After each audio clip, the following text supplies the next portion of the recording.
Welcome, everyone. It's very good to see you. And there are some people I know who are coming from near here in Los Angeles, some who are coming from far. I want to say a special hello to Ellen, who is one of my students who used to come to my classes in New Orleans. The room is just populating, and I'm going to pop into the chat. I hope that everybody who signed up for the class in advance got a copy of the materials, but if you didn't, I sent them out very carefully earlier today. If you did not, Aviva is shaking her head with great emphasis. Don't worry, they're in the chat line. Just click on the PDF in the chat line and you'll be able to download them. You won't need your own copy until later on in the class in any case. The music that we just heard was what is commonly called Rabbi Nachman's Nigun. And as a piece of music to sit and to listen to, it was being sung there by Richard Kaplan, but you'll hear many, many recordings of it if you go and look for it on YouTube. Some's recorded by soloists and some obviously recorded in a room where somebody hit record on their phone when there were a group of people singing around a table. But it's all the same nigun. And I believe that a nigun tells us something about the person that wrote it. So all of our classes are going to begin with that nigun. And if you want to hear it in between, I've popped the link to the YouTube in the chat as well. Okay. So for those who I have not met before, I'm Rabbi Deborah Silver. For those who I have met before, well, it's lovely to see everybody, whether I've met you before or whether I haven't, and I'm very glad that you're coming to this class. It would help me and it would help you to know each other if you just took a moment to pop into the chat what your contact has been, as it were, with Rabbi Nachman of Bratzlav before now, because I think we are going to find that there are some people in the class who are really expert and some people who have never met him before, and all sorts of places in between, and all of those are good. And it will help me as a teacher to know. So please go ahead and just pop it in the chat, share with everyone, and then it'll give you an opportunity to know each other a little bit as well. So let me just allow the chat to populate. And I would suggest that, thank you, Lauren. Thank you, Mike. I would suggest keeping the chat line open during class. When I run a Zoom class, it runs a little bit like Morning Minyan at IKAR. In other words, the chat is part of the class, and it's part of the way that we create community. Thank you, everybody. You can already see that we have a wide range here. Thank you. Beautiful aura, thank you. Thank you, my goodness. Yes, Joel, you are at expert level, I would say. I wonder if I'm going to be bringing anything that is new to you. Perhaps I won't, but Chazara is also a virtuous thing. I'm very glad that you're here on the call. Beautiful. Hannah, thank you. It's so lovely to be in class with you. Thank you. Oh my goodness. So this is already two people in the class who are descendants in one way or another of Rabbi Nachman. Lovely, lovely. Thank you. Please keep it coming. While I move to the next thing, which is, I will introduce the course in just a minute with a few slides. but I will lay out first and ask you to be thinking about before we go to the the chanting is overriding my voice. Are other people hearing chanting? No. Anne, I wonder if you have two windows open, perhaps. Have a little look in your browser bar and just see if you've got two things going on at once. It's easily done. Lovely. Thank you. Good. Glad to have you fully back with us. It's good. Isn't technology wonderful? And yet we learn. It's a wonderful thing. So I'll introduce in a minute, but every time I teach, I always say the bracha for learning at the beginning of the class, because learning is a mitzvah. And I always as well ask people to dedicate their learning. And we've got a very wide field for dedication as we move out of Yom HaZikaron and into Yom HaAtzmaut. And in our personal lives, you can dedicate for a happy reason or a sad reason to an individual or to a group of people. So before we begin our learning, I'll be inviting us to say the bracha and to share your dedications in the chat, so that the mitzvah of our learning is lifted up and the energy of our learning is put to work in the world. Okay, so far? Beautiful. And Kate is already dedicating. Kate, I hear you and I see you. Okay, so let me share my screen just for some brief introductory slides. My hope is that these won't need to be here every single time, but just by way of getting us started and getting us warmed up. Please let me know in the chat if you do not see a turquoise slide on the screen.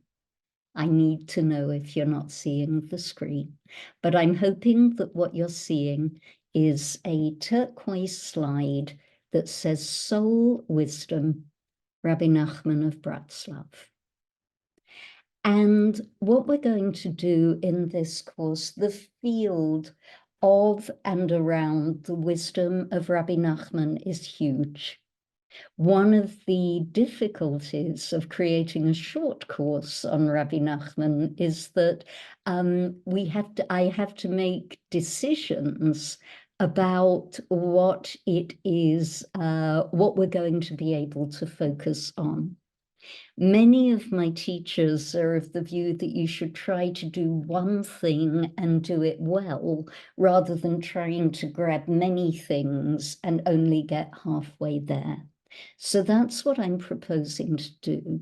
So I've got a few aims for this class. One is that we do get to dive deep each week into the wisdom of Rabbi Nachman on a particular subject. So this week we're going to be doing prayer, then we're going to look at adversity, then we're going to look at joy, and in the final session we will look at one of his stories and take it apart together and then put it all back together again, one of his tales. So it's got a limited scope, but I hope it's going to enable us to go deep. And I hope that for those of us who haven't learned about him before, it's going to whet our appetite for him, and it's going to give us a sense of who this teacher is and what his legacy is, and how it is an important spiritual legacy, both inside and outside of the group with whom he is most commonly identified, who are his Talmidim, his descendants, his students, who are known as Breslov or Breslava Hasidim, the Breslov Hasidim, and you may have heard of them. But his wisdom is soul wisdom, and because it is soul wisdom, it is wisdom that applies outside of that group as well. If it didn't, I wouldn't be teaching it, because you will notice that I'm not myself a Breslava Hasid. But the wisdom is so compelling and so luminous and so beautiful that I believe that it merits sharing. So the idea as well, we're going let me go to the slide on our course, because I've taken us there. We're going to be sharing some text study around the particular subjects. I'm going to invite us, and I'll give some time for journaling in every class, not long, maybe 5-10 minutes or so, but just to be able to capture our thoughts about the text.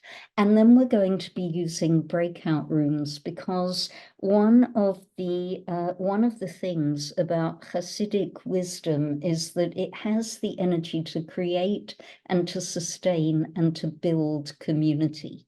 And that can't happen unless people talk with each other. So it's not, for all that there are great Hasidic leaders who deliver their wisdom for the purposes of us in our community over here, I'm as interested in the horizontal as I am in the vertical. So there will be some breakout time in every session as well, where you can share more intimately how the texts are touching you and how you might integrate them.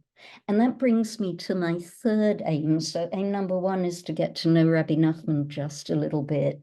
Aim number two is to reinforce our community, our learning and spiritual community. And aim number three is for us, each of us, to be able to begin to integrate Rabbi Nachman's wisdom with our own spiritual practice. And that's partly why I've chosen the subjects that I've chosen. I'm making the guess that the folks who are coming to this class are interested in prayer, have encountered adversity, are interested in understanding joy more deeply. Many of you will have read Rabbi Bratzlav's book, which has a great deal to do with the holding of joy within sorrow and sorrow within joy. And I'm assuming that we all like a good symbolic story as well. So my hope is that there will be a take home for each of us from this class that we will be able to integrate with our own practice, whether we've got an advanced practice, whether we're just beginning a practice, or whether we never thought about having a practice at all. I am hoping that there will be to'elet, you'd say in Hebrew, that there will be benefit from the class that we can take back with us. Let me just check the chat line. Lovely. Thank you for the kind words that are coming in the chat line. Okay, a little bit more background then before we get to the text. And if you have questions, please just pop them in the chat. And I promise that I will look for questions before we go to the text. By way of background, this is not a history class. It's not a biography class. You've already gathered that from what I've said, but we need to know something about the person behind the wisdom. So very briefly and very quickly, I want to give you an outline of this extraordinary human's life, just so that we can locate him. So he was born on April the 14th, 1772. We're in Eastern Europe. And you will see that his life was tragically short. He's a kind of Mozart figure. He died when he was only 38 years old. October the 16th, 1810. He was born on Chol HaMoed Pesach, and he died on Chol HaMoed Sukkot. So somehow at opposite poles of the year. It's not an exact match by the day, but it's close enough, I think, still to be resonant, that he was born at the beginning of things, that he left the world at the ingathering and the ending and the collecting of things. And he had what we call in the old country yichus. He had considerable yichus. Yichus meaning, oh, I don't know, somebody drop in the chat a decent translation of yichus into English. Pedigree. That's what I'm going to go with. He had pedigree. Okay, he was the great grandson of the Baal Shem Tov, the Besht, and the Besht is regarded as being the founder of the Hasidic movement, the movement that looked at the way that Judaism was in Eastern Europe and concluded that everybody had their noses buried in their Talmuds and other places that we don't like to mention, and that they had completely lost contact with a vibrant spirituality.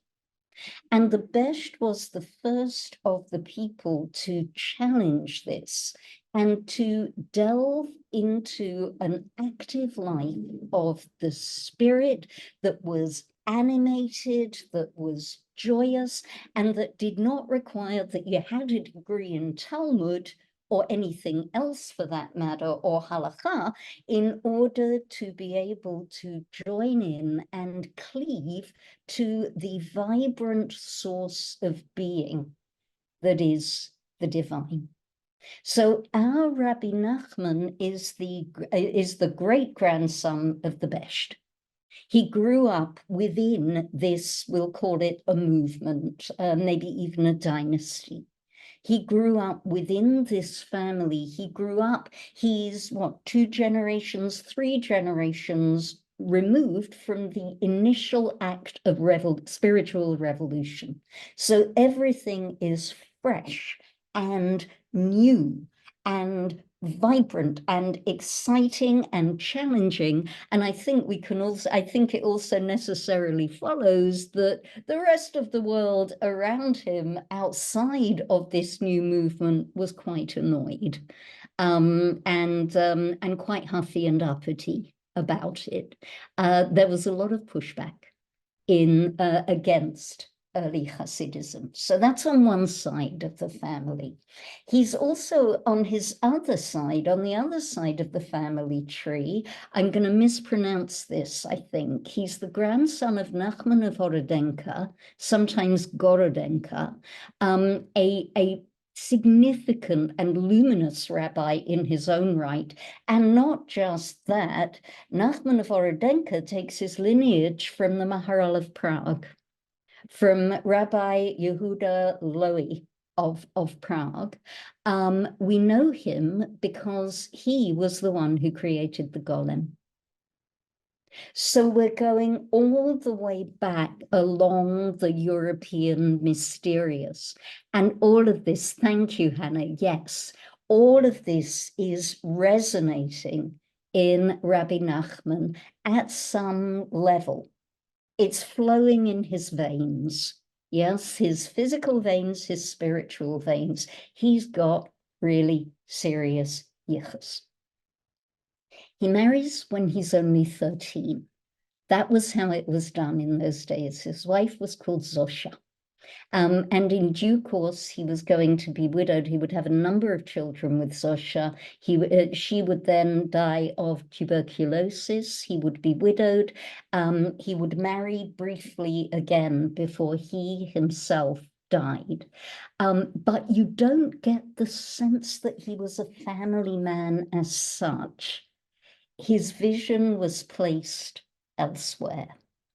He took a trip that for him was absolutely transformational, not just a physical journey. It was an arduous physical journey, by the way. He nearly drowned both on the way out and on the way back. But he took a transformational trip to Eretz Yisrael, to the land of Israel, in 1798 and 99. And he was in Jerusalem and he was in Tzfat in the north, and he spent quite a bit of time around Tiberia, Lake Tiberias, canoodling with, not canoodling, that's the wrong word, associating with other Hasidim who were there at the time to breathe the air of the Holy Land. And it was transformational in his spirituality. More about that in a minute. He moved to Bratzlav, also spelt Breslov, also spelt Breslau, all the same thing. And in 1802, and began to build up a serious following, a serious discipleship. He'd already attracted one student before his trip to Israel, but then he began to attract the people who wrote down what he said, most notably Natan of Nemirov, who was the Boswell to his Johnson, if that has any resonance for people, his scribe. And Natan of Nemirov is the reason that we have a lot of Rabbi Nachman's teachings. He did write 2 works in his own right, but he was more of a talker than a writer. He was more of a teacher on his feet and a gatherer of people together than he was a writer of his thoughts down. So it was a very, very good thing that he had his disciple Natan of Nemirov was there to capture the wisdom. In 1810, he moved to the town of Uman. Uman is where the Breslavers still go on pilgrimage year by year to commemorate him. And there he died very quickly, you can see, after the move. He left the world, as I said, on Chol HaMoed Sukkot, and he was only 38 years old, leaving us with that lingering sense of, I wonder what it would have been like if he had lived longer. I wonder what his wisdom would have been like if he'd managed to be older. So that's the outline of his biography. I'm noticing things in the chat. Thank you. Thank you. I want, lovely. Keep your eye on the chat, folks. The chat in an IKAR class is always a glorious, glorious thing. Thank you. And we have a David Mamet reference. A brief word. You cannot capture this man's spirituality on a single slide, okay? So my fault. And if what is missing here, I take the blame for, but I feel there has to be some kind of orientation. So the first thing to know about him is that he was spiritual and felt connected with God from a very, very early age, passionately connected with God. Again, think of the Mozart analogy, as Mozart was with the harpsichord.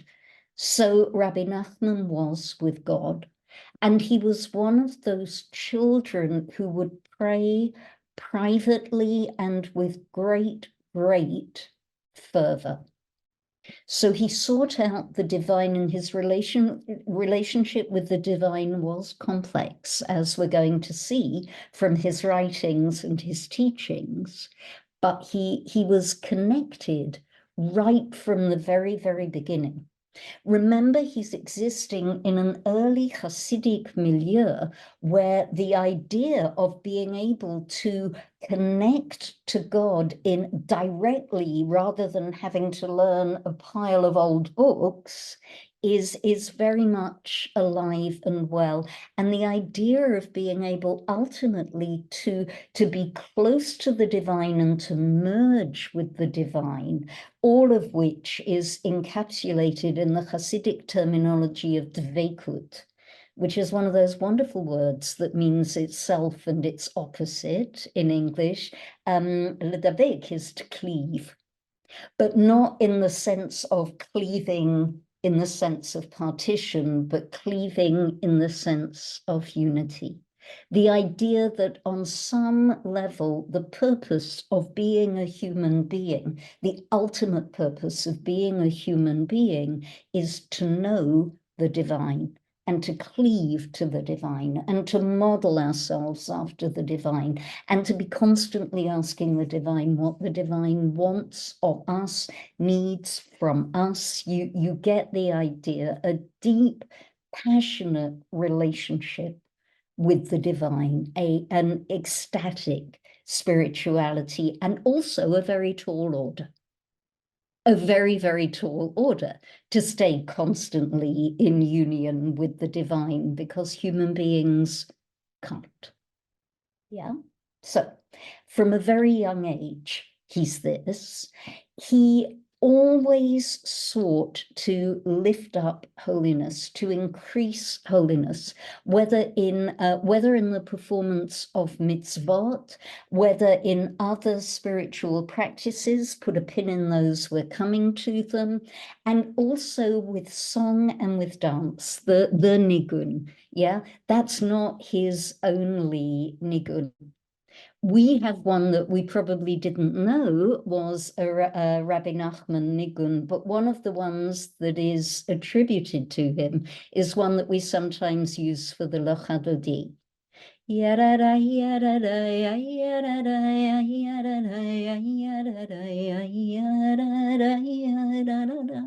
Yeah, so more than one nigun, more than one tune, yeah, and the sense that words are not all of it again.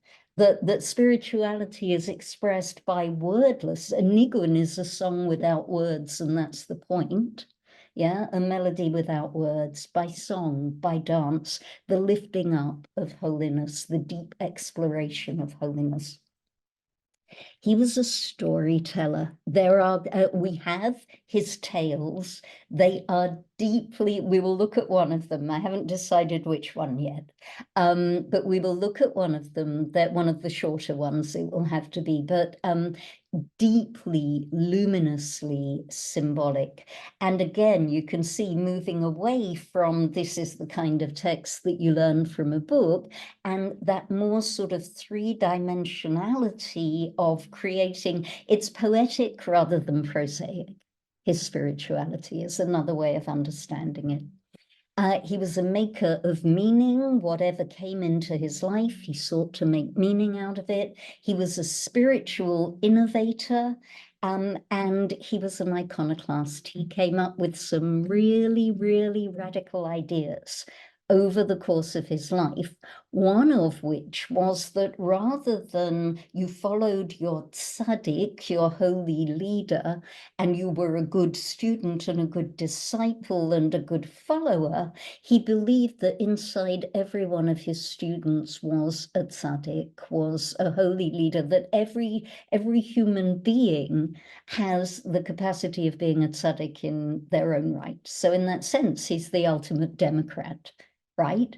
The sharing of leadership, the idea that each of us within us has a spark of that capability of being a spiritual leader. Very, very radical idea at the time. We're in Eastern Europe. We're in the 1790s by then, where hierarchies are still pretty fixed. Okay, so this is a radical idea. He was an extremely sensitive man. He was very much in tune with the extremes of his emotions, and he was prone to radical swings of mood. There's many a modern psychologist who has tried to diagnose him. Was he bipolar? Was he, people have taken the DSM to what do you call it?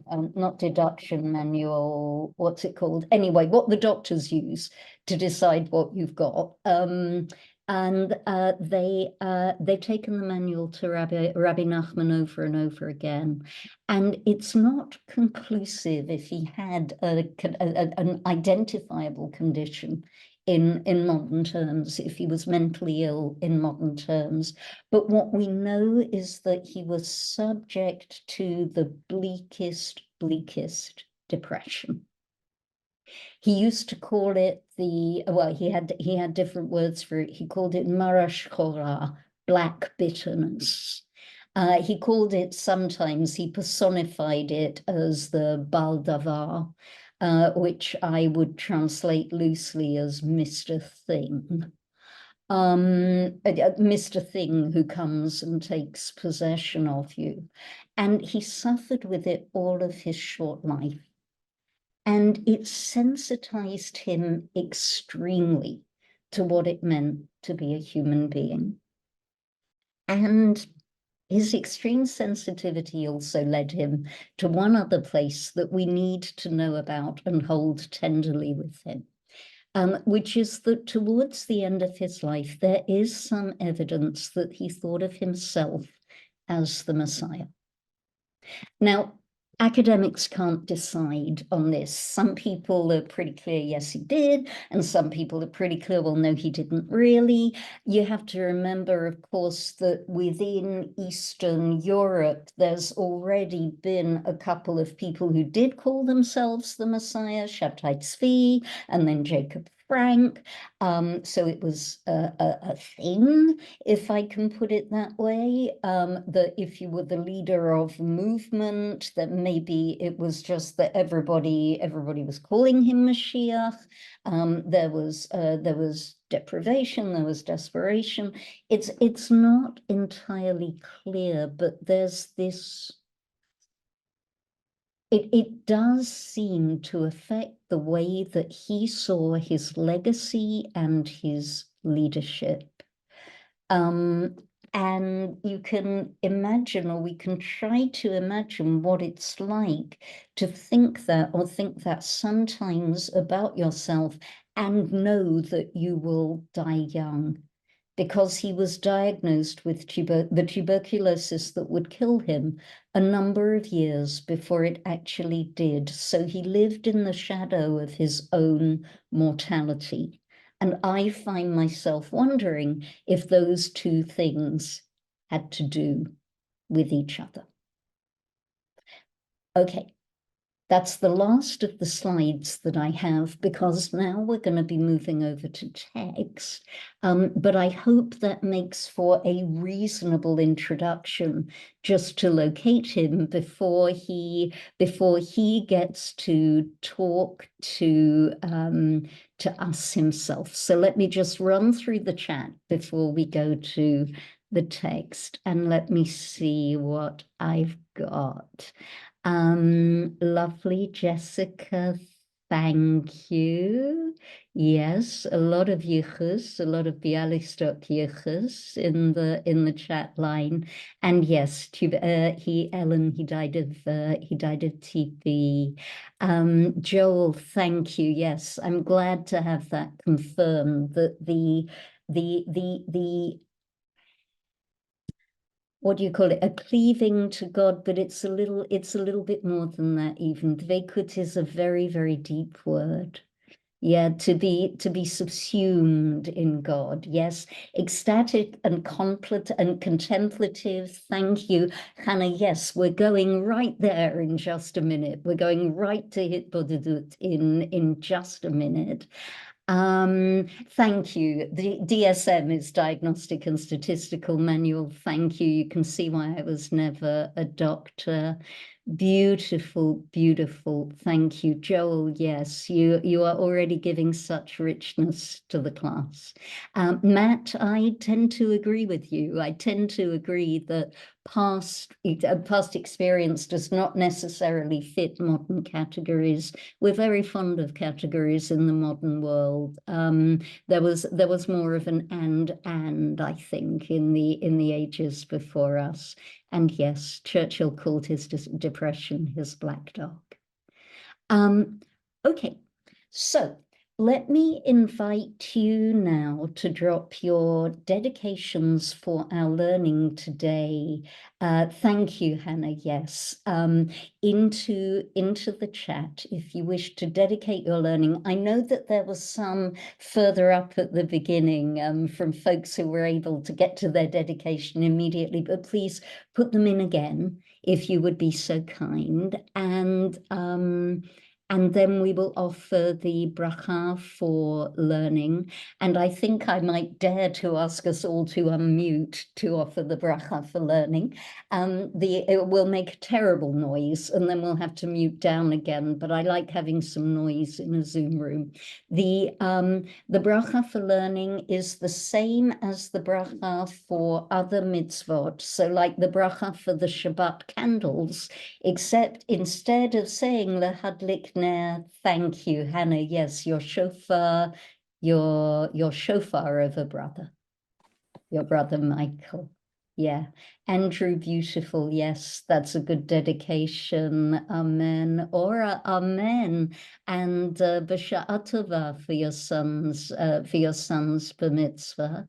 Health and recovery, beautiful. All in Israel and Palestine, the soldiers, the families of the hostages, all of them. I can't imagine how this Yom Ha'atzmaut, this transition into Yom Ha'atzmaut has been feeling. Bill, beautiful, yeah, to the Jewish people as a whole, keep them coming. Oh, Jessica, thank you.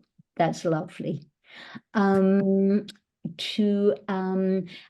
bracha then is the bracha for a mitzvah, asher kitshanu b'mitzvotav v'tzivanu, and instead of lahadlik ner shel Shabbat or anything else, it's la'asok b'divrei Torah. Hang on, I just want to pop it in the chat in case anybody's not familiar. La'asok b'divrei Torah, to become engaged or involved in words of wisdom. Shall we give it a go? Everybody unmute. This will be chaos, but in a good way. Ready? Yeah. 1, 2, 3. Baruch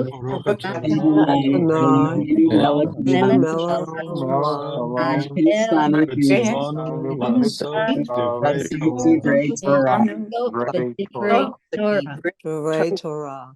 Beautiful. Thank you. I say amen to all of your brachot. Let me ask you to mute down again. And now let's begin to work on some text. All right.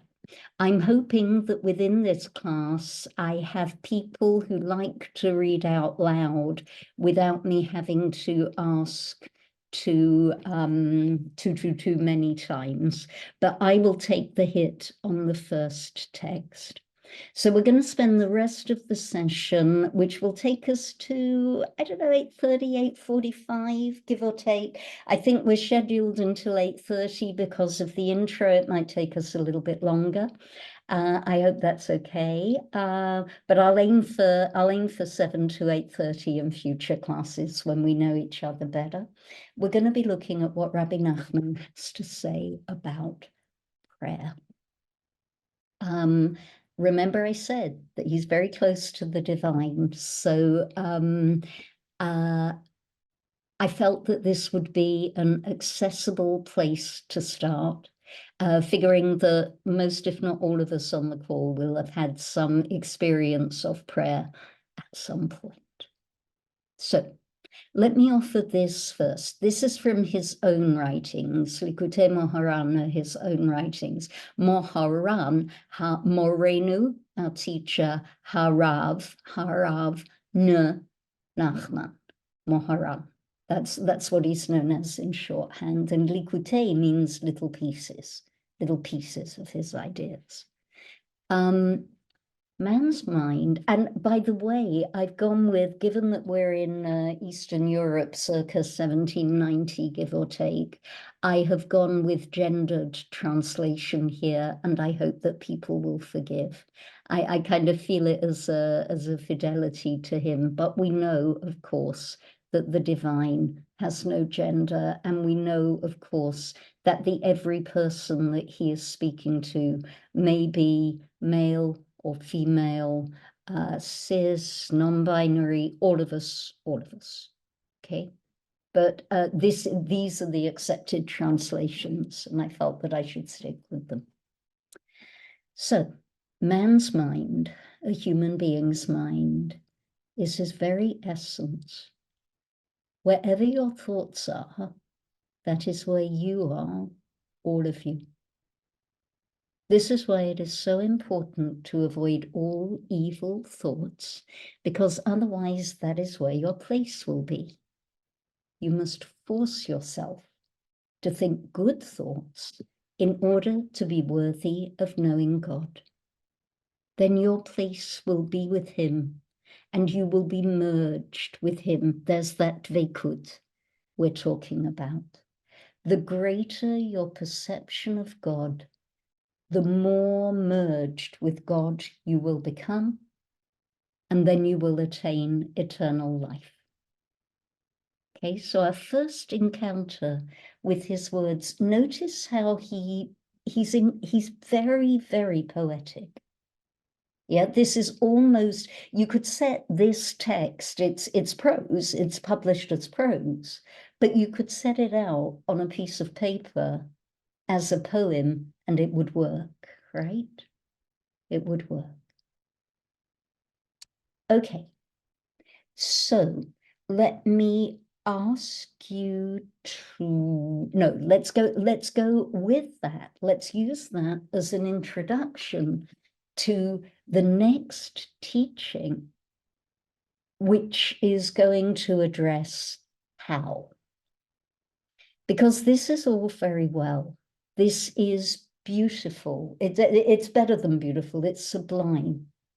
It's lofty and noble. You can hear the aspiration and the heartache and the striving of his soul in a text like this, the striving to be with the divine, to merge with the divine, to disappear into the divine. Something that, by the way, we know from other spiritual traditions as well. For yoga people, this is the 8th step of yoga. This is samadhi, where we lose all consciousness of ourselves as separate and become one with the everything. Yeah, and it's there in other traditions as well. That's the eternal life. Yeah, and that's wonderful, but we need to know how. From every spiritual teacher, we need to know how. So the rest of the texts in this class are modalities for getting to there, or for exploring our pathway to there, to beginning to try to attain, to practice to attain that state. And just look at the chat. Beautiful dedications. Lovely, thank you. We can continue. Okay.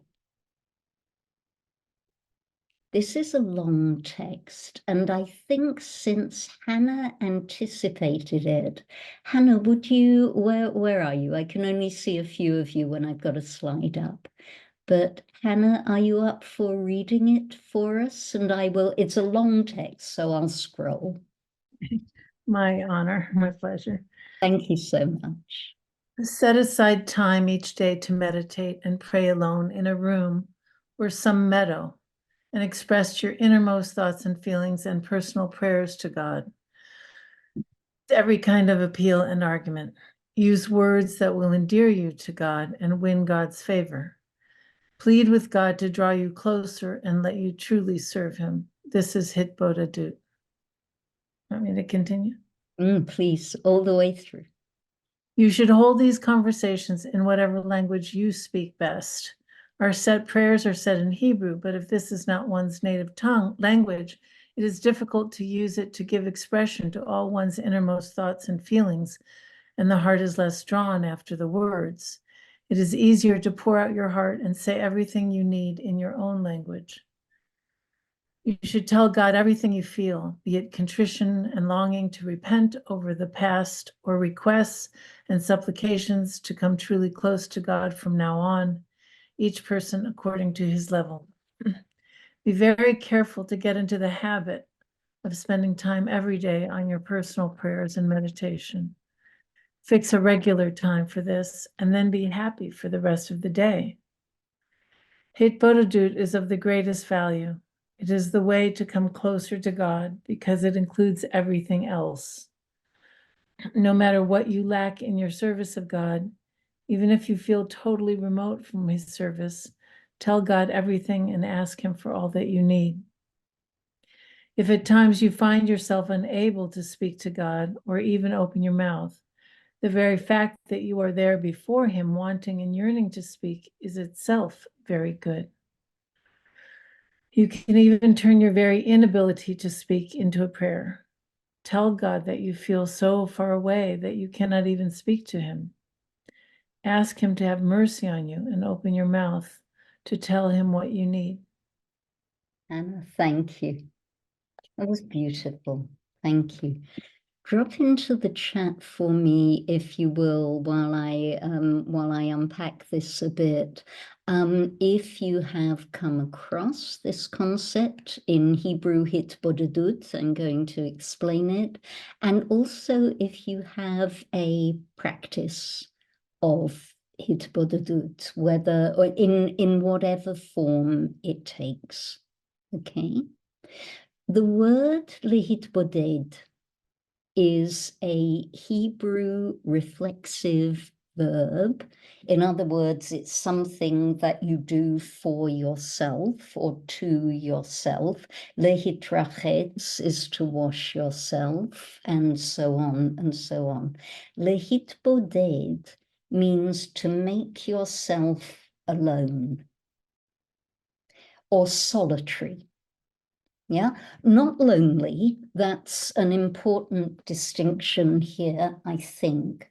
But the idea that we give ourselves the gift of alone time, dedicated time, personal time with the divine. And notice that he says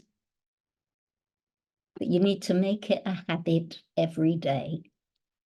This is language that we might be familiar with from other forms of practice.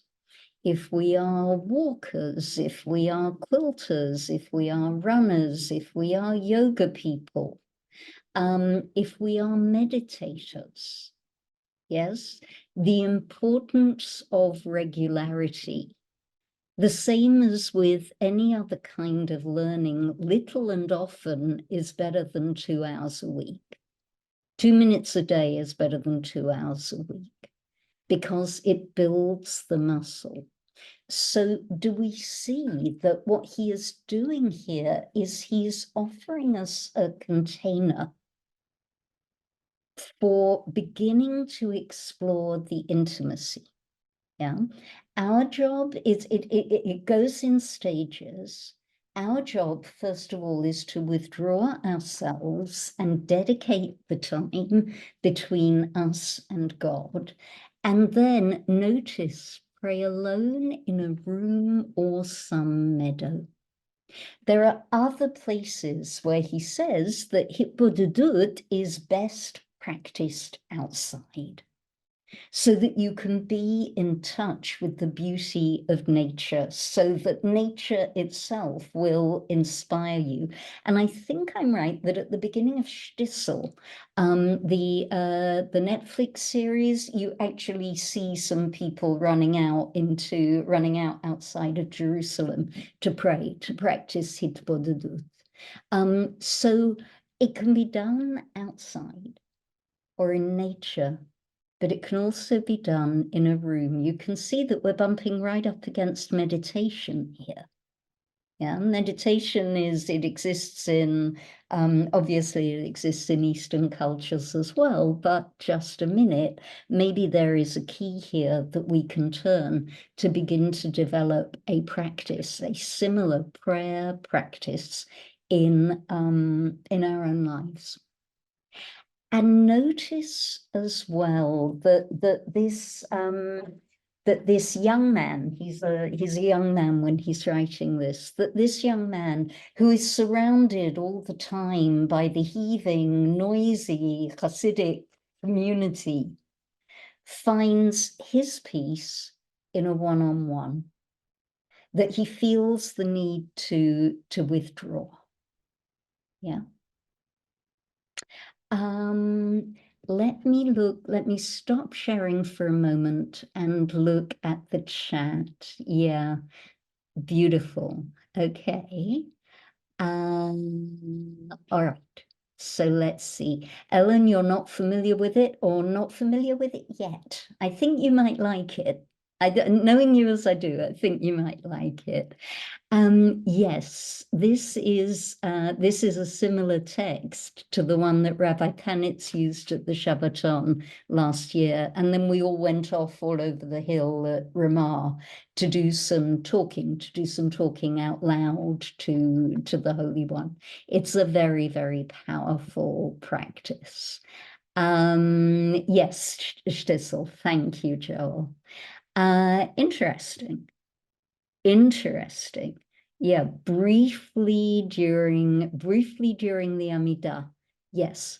And there's a difference between hitbodedut, where we are silent, and hitbodedut, where we actually articulate the prayers. Takes a bit of getting used to if one isn't in the habit of talking with the divine. It can be a very interesting thing. It's interesting to see what comes out. Yes, Anna, it doesn't surprise me to know it's been a practice of yours. Thank you. Anne took a class in it. That's beautiful. And you want to return to it. Please let this community be the prompt for you to do that. And Joel is pointing out, yes, the idea that you do it deep in the middle of the night. Another practice that Rabbi Nachman created was a series of psalms to be recited at midnight. Yes, chatzot, right in the middle of the night when the night is changing. So you have a sad service that follows your hitbodedut. Jonathan, yeah, it is. It is. And I think this is, yeah. Is it like one can feel in therapy, maybe? Is it the yeah, yeah. So I think I want to ask you to hold that as a question, Jonathan, and I am inclined to think that it is a shared experience, probably with many in the class. Certainly, I've had it. Yeah, the part of me that sits on my shoulder has told myself to shut up already. Yeah, get out of the way. It's tricky. It's tricky. So let's see. Okay, I have one more piece on hitbodedut that I want to share, and then I want to make sure that I get you into that wretched thing. There is a Zoom function that sends up balloons and causes lightning storms, and I haven't been able to turn it off. I'm sorry. We'll figure that that's the spirit of Rabbi Nachman. Let me go back to one more text on hitbodedut. Joel, before you go, Joel has got to just pop away. But would you just be willing to read us this paragraph, because it's My pleasure. Thank you. If you cannot speak at all in your hisboiditis, even saying a single word is also very beneficial. If you can only say one word, keep strong and repeat that word over and over again, countless times. This was, by the way, this is like the Rabbi Nachman mantra lecture.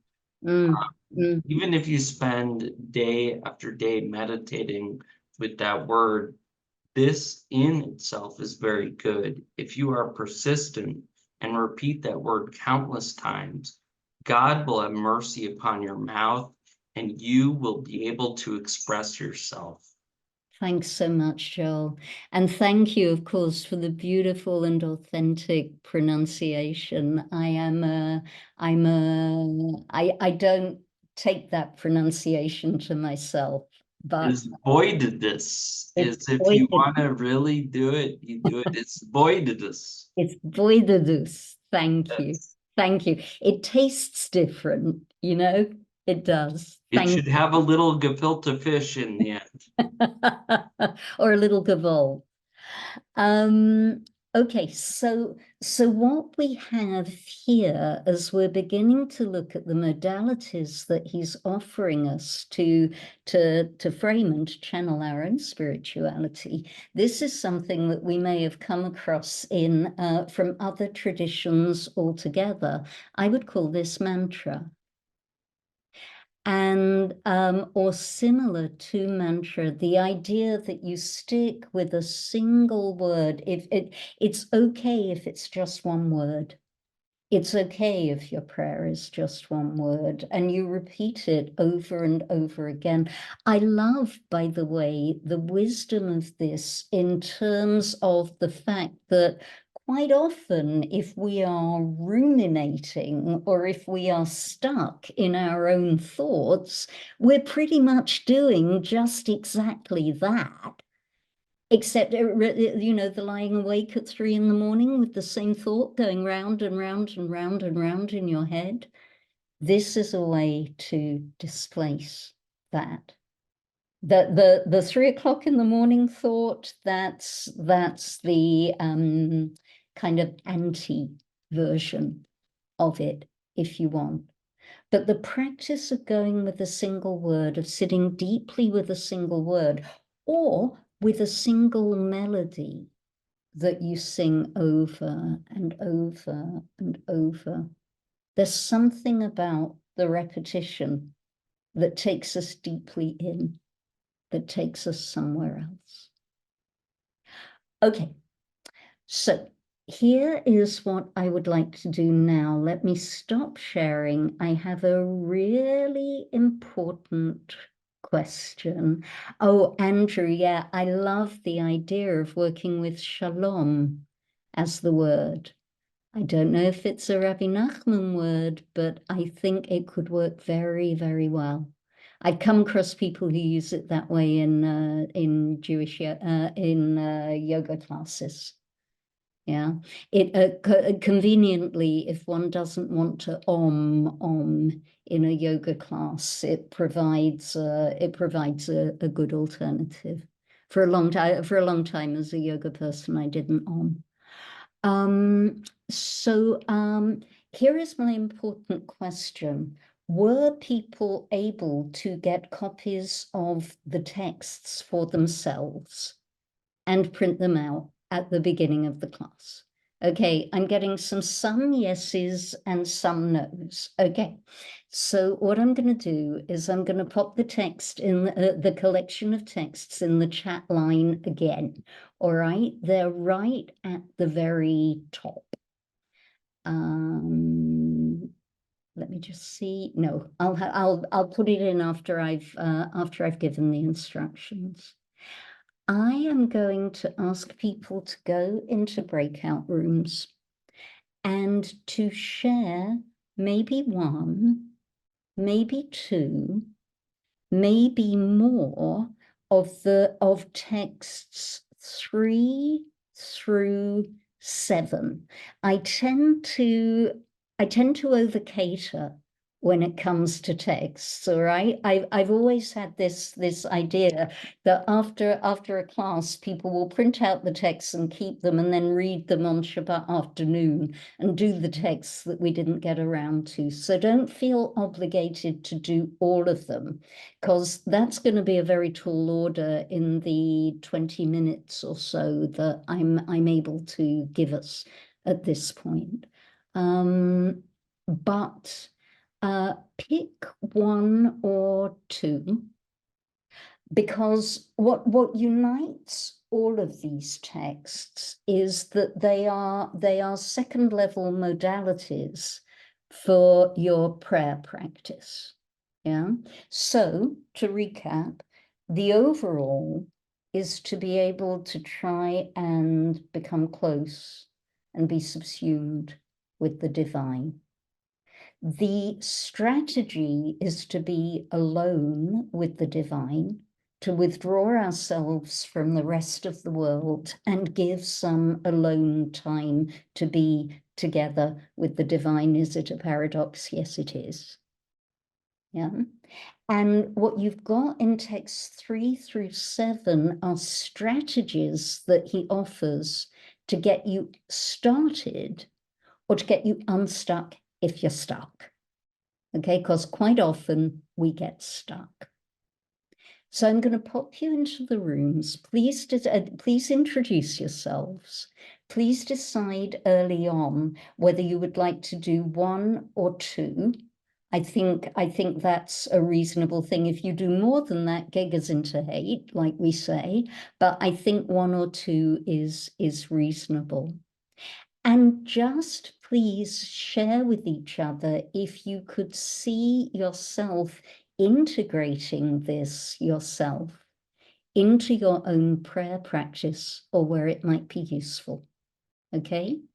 So a couple of texts, get to know each other, see if there's a resonance with your own practice. Hoping that everybody is clear on what we're doing. It is the texts in the email, yes. And also in the chat line. Everybody clear? Okay. Send me a panic note in the chat if something is not working for you. All right, but I am going to assign breakout rooms of 3. Yeah, there will be 2 or 3 of you in the rooms. Yeah, 3 per room, and or three windows per room. And I'm going to give us 20 minutes. Let's see how this goes. Okay. And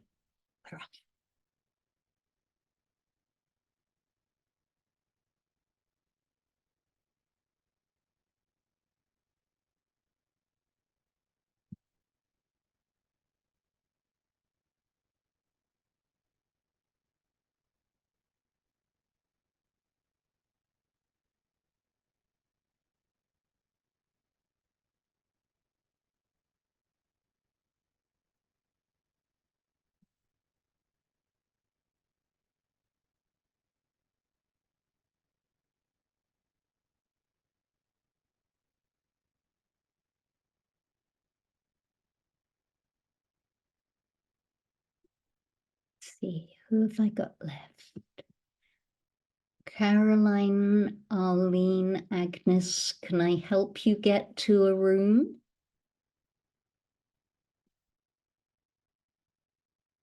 Let me know. Because otherwise it will be a long wait for you, I fear. Let me just pop the texts in the chat again, and then we can focus on getting you to where you need to be.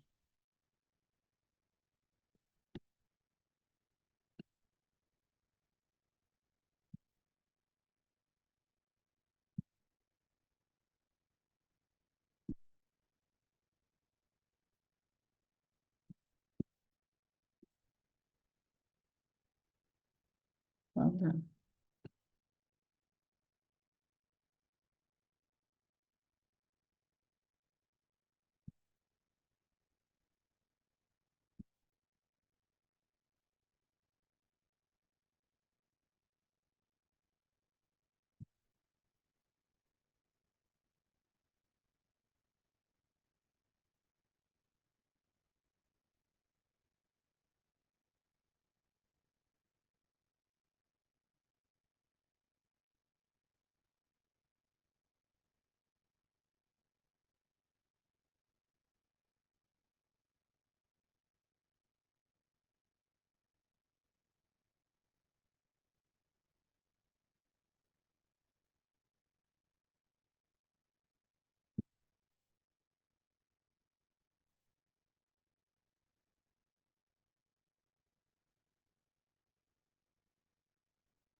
Welcome back, folks. Welcome back. The rest of the rooms, yep, the rest of the rooms are joining us right now. I always feel that I have to say that I am so sorry that Zoom cuts everybody off like that. In a live class, we would, of course, I would, somebody's off mute. I'll ask you please to mute. In a live class, of course, I would wave my arms around quite a few times to ask people to come back into the class. But here we are, and we are doing the best we can. And it does mean that we can be studying from all over the country together. Yes, please feel free to thank your class comrades and colleagues in the chat if you would like to. That's always a good way of you getting to know each other. And I'll ask you, if I may, please, to drop into the chat. And I promise that that session will be a little bit longer in future classes. I normally like to give it 30. Drop into the chat if there's a little nugget that you feel that you were able to capture that you want to take home with you and ponder. Yes, did you, I used to have a lovely lady in the first community I worked where if I gave a sermon that she liked, she would come up to me at Kiddush and say, I caught a fish. Yeah, so did you catch a fish? It doesn't matter if you didn't catch a fish. Not everything has fish, yeah? But thank you, yes. Hannah, here come the comments, yeah. Please, please open them up. Yeah. Thank you. Yes, Aviva, we do. I can make a little time for questions. Have at it. It's lovely to see you. Thank you. It's wonderful to be here with you and everyone. This is the very end. Our small group stumbled on something that's pretty interesting. We were talking about in text 1, where it says, you must force yourself to think good thoughts in order to be worthy of knowing God. And we talked about the fact, like I was talking about, that I want to be able to go to God with all of who I am, with whatever is going on. But that in text 5, where he's talking about the secret of prayer is to be bold, to have the audacity to ask God for everything we need, even if we need to ask him to work miracles for us. So they're saying in text 5, come to God with everything you need. But in text 1, it says, come to God pretty much with only the good thoughts. So I can try. Okay, I can try. And thank you for lifting it up, because it embodies his internal struggle. Yeah. I think that you can resolve the contradiction if you read text 1 as aspirational. Yeah, that we are trying to get ourselves to the place where we put ourselves in a state of only bringing good thoughts to God. But in fact, we are constantly failing. If you look at text 4, yeah, we've all got a bit of that galbanum inside us, whatever galbanum is. Clearly, it's nasty. So we all come. I think that he does accept that we come as we are.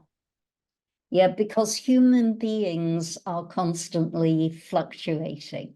But I think that's partly why I began with that statement as text 1, that's the ultimate goal. That's the aspiration. Yeah, to be able to operate from such a place of focus and such a place of clarity that we can set everything else aside and just turn the shining part of ourselves to God. But I'm really pleased you lifted it up, Aviva, because as we're going to see, it's a struggle for him, just as it's a struggle for us. And he really engages with that and grapples with it and battles with it his whole life long. Yeah.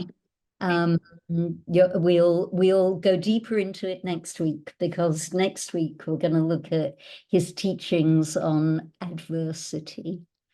Yes, lovely. I'm just looking at the chat. Alan, I'm glad you liked that text about the Psalms. That came into the session very late, by which I mean yesterday, in a translation from my teacher, Rabbi Jonathan Slater, who used to be the head of the Institute of Jewish Spirituality. And it's from the very, very end of Rabbi Nachman's book, the very, very end. And it's just, it's one of those teachings where once you've learned it, once you've learned to look at the psalm and think, oh, this isn't about King David fighting his enemies. This is about the inside of me fighting the other bits of me that I'd really like to vanquish, own, integrate, control. We don't know. We fight with them all the time. Yeah. But the idea that you take something that looks like it's external and you move it inside yourself, it becomes a psychological struggle. That's at once very ancient and very modern. And I'm really glad you liked it. I think Rabbi Slater would be very happy to know that that teaching is out in the world in his words. And it's worth looking him up. He's a wonderful man and very, very experienced in Hasidic learning. Any other nuggets? Anything else that people looked at and thought, no, or maybe a reverse nugget, maybe something that somebody looked at and not for me. Anything like that? Because that's okay too. This is how we learn about ourselves. Jonathan, yeah. He said there was one text, I think it was 5, that said,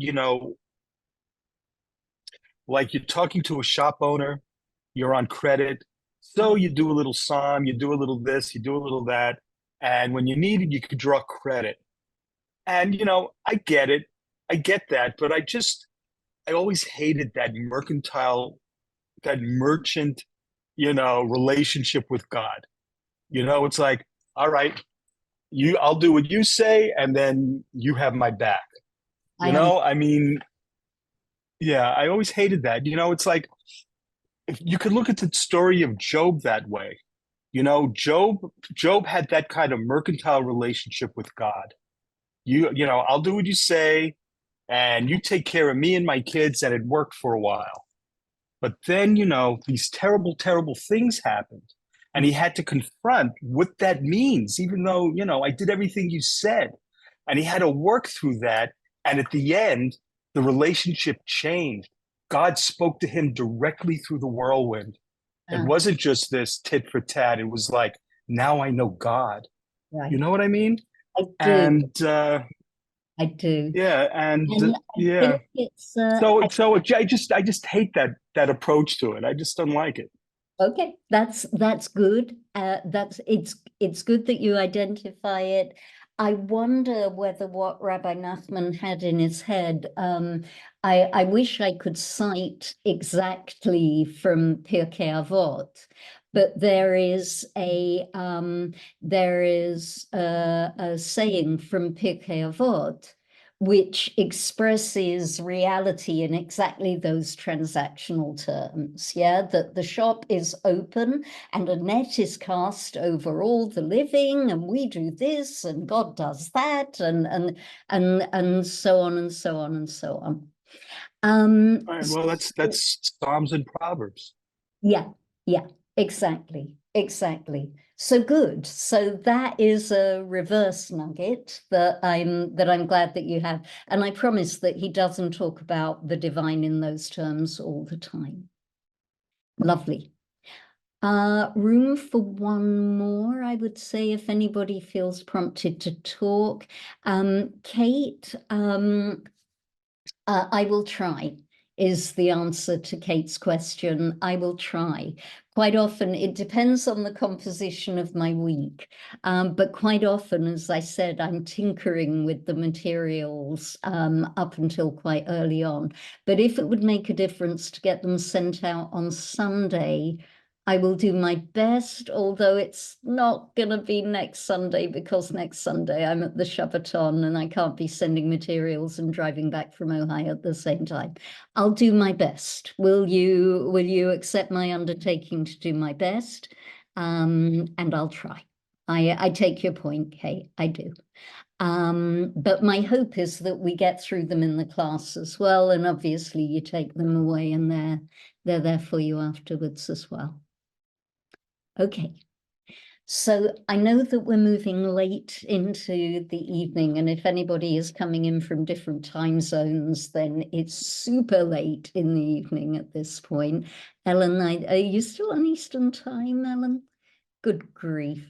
But you know, from elsewhere. So here's what I want to propose for the beginning of the class. That we create our space using that nigun. And given that the world is doing what it's doing at the moment, I also have a practice to offer for the end of the class. And it's the prayer that is on the end of the text sheet, but I will share it here as well. Along with everything else that he ever did, Rabbi Nachman wrote a prayer for peace. And I carry it around with me in, when I was a rabbi, I had this one in the back of my siddur in case it needed to be pulled out and included in a service. And I also carry it around in my talit bag. And with the world where it is at the moment, these words feel more relevant now than ever. So what I want to invite is that we take just a little moment to be still. And then I'll begin to read and I'll ask you, if we unmute, then it's going to create that noise again. But I will ask you to commit to articulating the words of his prayer in your own space, if you will. And together we will lift up this prayer, because it is so beautiful. There we are. Let's just take a moment.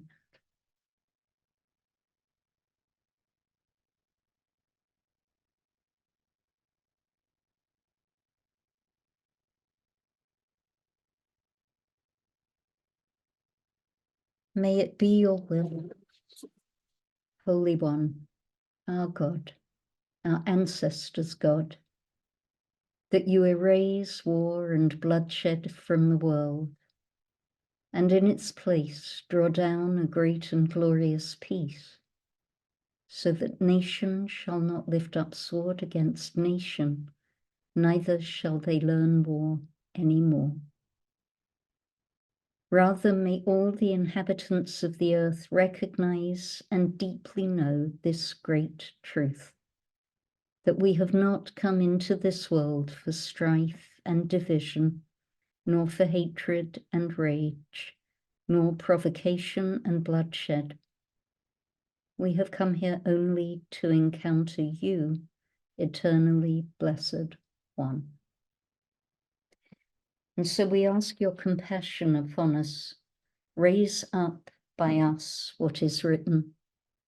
I shall place peace upon the earth, and you shall lie down safe and undisturbed. And I shall banish evil beasts from the earth, and the sword shall not pass through your land. But let justice come in waves like water, and righteousness flow like a river. For the earth shall be full of the knowledge of the Holy One, as the waters cover the sea. So may it be, and we say, Amen.